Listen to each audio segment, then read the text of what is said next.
Constitutional body क्या है, statutory body क्या है, नॉन कॉन्स्टिट्यूशनल बॉडी क्या है, एक्स्ट्रा कॉन्स्टिट्यूशनल बॉडी क्या है, एग्जीक्यूटिव बॉडी क्या है, चलिए इसके बारे में जान लेते हैं। भारत इतना बड़ा देश है, इसको अकेले गवर्नमेंट रन नहीं कर सकता, जुडिशियरी और लेजिस्लेचर से भी काम नहीं चलेगा, तो अलग अलग इंडिपेंडेंट बॉडीज का फॉर्मेशन किया गया ताकि काम जो है वो सुचारू ढंग से चल सके। ये बॉडीज स्पेसिफिकली उस मैटर को ध्यान में रख के काम करती हैं जिसके लिए इनका फॉर्मेशन किया गया है। जैसे हमारा इलेक्शन कमीशन इलेक्शन का ध्यान रखता है, फाइनेंस कमीशन सेंटर और स्टेट के बीच में टैक्सेस का कैसे डिस्ट्रीब्यूशन होता है उसका ध्यान रखता है, शेड्यूल कास्ट और शेड्यूल ट्राइब्स के लिए भी अलग अलग कमीशन है, माइनॉरिटीज के लिए भी कमीशन है, विमेन के लिए भी कमीशन है। तो कॉन्स्टिट्यूशन यानी संविधान के बनने के साथ ही जिन इंडिपेंडेंट बॉडीज का फॉर्मेशन करके उनको कॉन्स्टिट्यूशन में मेंशन कर दिया गया उनको कॉन्स्टिट्यूशनल बॉडीज कहा गया। जैसे हमारा इलेक्शन कमीशन, इसके बारे में हमारे कॉन्स्टिट्यूशन में मेंशन है, फाइनेंस कमीशन, इसके बारे में भी कॉन्स्टिट्यूशन में मेंशन है। लेकिन वो सारी बॉडीज जिनके बारे में कॉन्स्टिट्यूशन में मेंशन नहीं किया गया है उन सारी बॉडीज को हम नॉन कॉन्स्टिट्यूशनल या फिर एक्स्ट्रा कॉन्स्टिट्यूशनल बॉडीज कहते हैं। अब इन नॉन कॉन्स्टिट्यूशनल बॉडीज में भी दो तरीके की बॉडीज होती हैं। इसको समझने से पहले ये समझ लो कि भाई लॉ क्या होता है। लॉ को हम स्टैट्यूटरी भी कहते हैं। तो जब भी पार्लियामेंट में यानी लोकसभा राज्यसभा में एक्ट पास होता है, प्रेसिडेंट का मुहर लगता है, तब जाके वो लॉ बनता है, स्टैट्यूटर बनता है।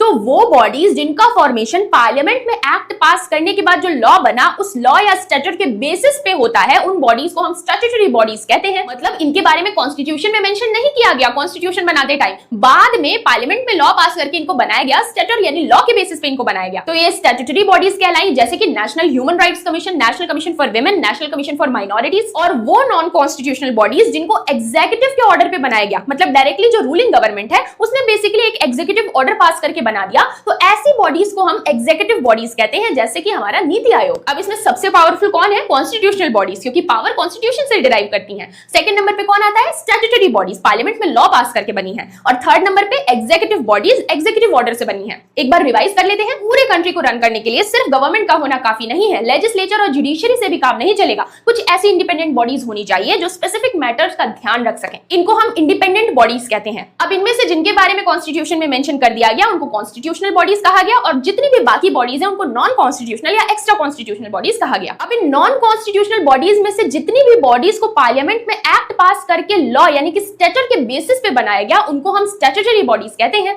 और जिनको एग्जीक्यूटिव के ऑर्डर पे बनाया गया उनको हम एग्जीक्यूटिव बॉडीज कहते हैं। वीडियो अच्छा लगा तो लाइक कर दीजिए, चैनल को सब्सक्राइब कर दीजिए और ये वीडियो अपने दोस्तों के साथ जरूर शेयर करिए। मिलती हूँ नेक्स्ट वीडियो में, तब तक के लिए गुड बाय, गुड लक।